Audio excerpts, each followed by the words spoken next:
Muchos se están preguntando por qué no venció Tadej Pogačar en la Sanremo del día de hoy. Vamos a intentar buscar soluciones y mientras tanto, top, y arrancamos estos 10 minutos de contrarreloj individual con el análisis de las noticias más importantes del mundo del ciclismo de ruta, hoy 22 de marzo. ¿Qué hizo que Tadej Pogačar, teniendo todos los elementos para ser vencedor de la carrera, no pudiese doblegar a Mathieu van der Poel y a Pipo Ganna en la llegada en el día de hoy en la Milán-San Remo? Son muchos los puntos que hay que analizar en diferentes momentos de la competición que podrían haber sido fundamentales para establecer el por qué al final el corredor esloveno, campeón del mundo, ha tenido que conformarse con la tercera posición en la llegada a San Remo. Vamos a analizarlo y los resultados de la carrera femenina. Comencemos precisamente con la primera edición de la San Remo Féminas que se disputó a unas horas antes, saliendo esta vez desde Génova, no desde Pavia, en la misma ruta que los varones. Allí la holandesa Lorena Wiebes, campeona europea, en un cerrado sprint venció a Marianne Vos y a Noemi Rueg. Las corredoras hicieron una selección previa en Cipresa y en el Pollo, aunque allí no se rompió como en la carrera masculina, sino llegaron un grupo de casi 25 corredoras que estuvieron disputando esta competición. Al final, un grupo de 15 se presentaron con opciones en la línea de meta y fue allí donde Lorena Wiebes, la corredora del SD Works, fue la más rápida y se impuso a Marianne Vos, la veterana ciclista del equipo del Visma Lease Bike. En tercera posición, la corredora del EF, la suiza Noemi Rueg, que hizo también una gran carrera y que logró meterse en ese podio. Eso en cuanto a la carrera femenina, que contó con bastante buen clima desde el comienzo de la carrera hasta el final. Cosa distinta sucedió en la carrera masculina que pasamos ahora a analizar.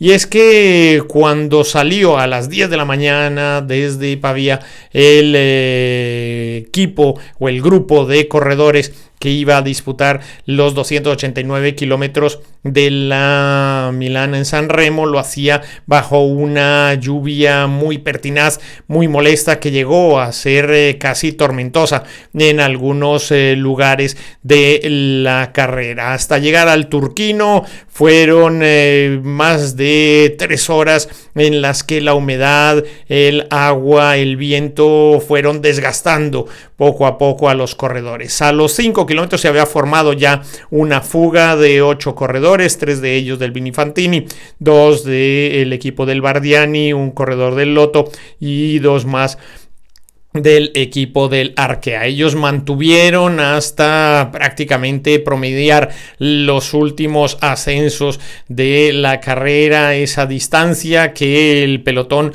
estuvo controlando de manera importante. Y aquí vamos a analizar el primero de los elementos que consideramos que tuvieron que ver en el desarrollo final de la carrera. Mathieu van der Poel durante esos primeros kilómetros y bajo la lluvia cambió su ropa en varias oportunidades.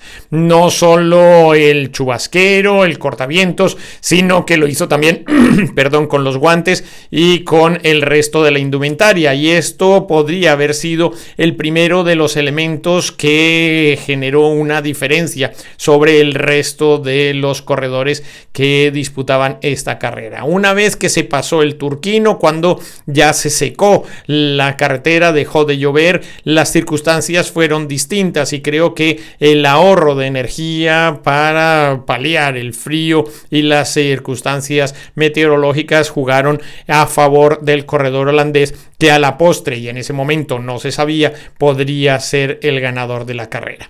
La segunda parte de este análisis versa sobre el trabajo que se fue haciendo por parte del Alpecin a lo largo de toda la carrera. Pese a que Jasper Philipsen no estaba en la mejor de sus condiciones, el trabajo de sus compañeros y especialmente del corredor suizo del Alpecin, que fue uno de los hombres que estuvo manteniendo el control del pelotón y no permitiendo que la escapada superara los 4,5-5 minutos de carrera, fue fundamental.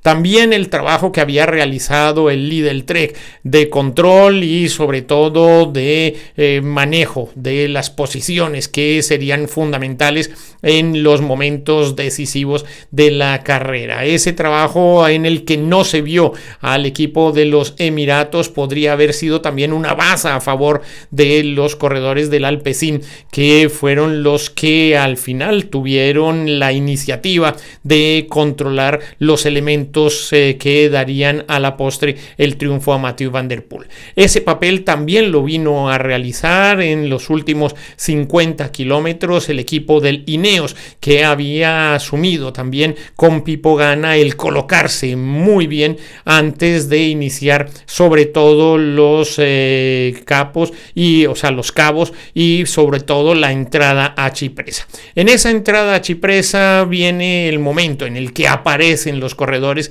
del equipo de los Emiratos, pero les cuesta muchísimo conseguir la posición de dominio, el ponerse al frente y manejar desde su perspectiva al pelotón.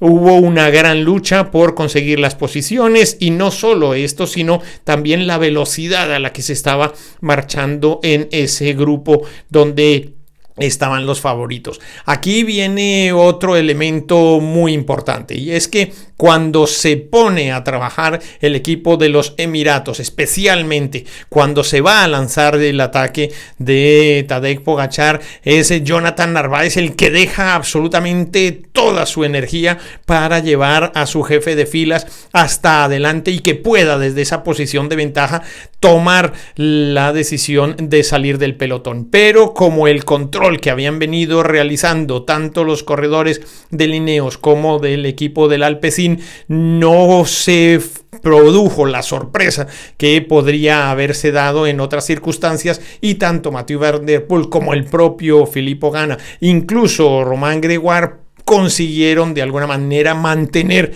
ese punto de persecución con Tadej Pogačar. Y aquí es donde se van a generar varias de las situaciones que desembocaron en el triunfo del corredor holandés. Los latigazos que estuvo intentando el corredor Tadej Pogačar eran infructuosos porque el corredor holandés siempre se mantuvo a su rueda pegado. Sí afectaron a Filippo Ganna, que se vio descolgado, producto tal vez de su envergadura y de su peso en varios puntos, ya no solo de Cipressa, sino también del Pollo. Sin embargo, el trabajo y la entrega que manifestó Filippo Ganna le permitieron de alguna manera mantenerse en ese trío de ganadores que fueron sacando hasta un minuto al grupo de perseguidores, que al final se redujo a 42 segundos en línea de meta. Esos arreones, esos latigazos que estuvo metiendo Tadej Pogačar fueron importantísimos, porque ahí se dejó mucha de la energía que iba a necesitar en el sprint final. Cuando tú gastas esos momentos de energía para intentar sacar a un corredor de rueda y ves que no lo consigues, el hecho de obcecarse en intentarlo una y otra vez, hasta 6 pudimos contarles, pues fueron minando la energía del campeón del mundo. Y cuando se produjo el descenso, una especie de contrarreloj individual, Pipo Ganna logra alcanzar al dúo de cabeza. Ya la situación era muy complicada para Tadej Pogačar, porque era el que menos peso tenía de los tres y el que menos podría disputar un sprint. Y efectivamente así termina sucediendo, con un Mathieu van der Poel que logra la victoria, segundo puesto para Pipo Ganna y tercero, que no es una mala posición, pero pues para el tipo de corredor que es un poco un desaire, el de Tadej Pogačar. Así que ahí está un poco la explicación de qué fue lo que sucedió para que en el día de hoy la Milán-San Remo tuviera el resultado que ha tenido en la jornada, que ha sido probablemente una de las carreras más emocionantes que se ha vivido en los últimos tiempos del ciclismo. Así que con estas informaciones nosotros los dejamos. De momento no me resta más que invitarlos a que me acompañen en bicicleta. Yo soy Iñaki Berrueta.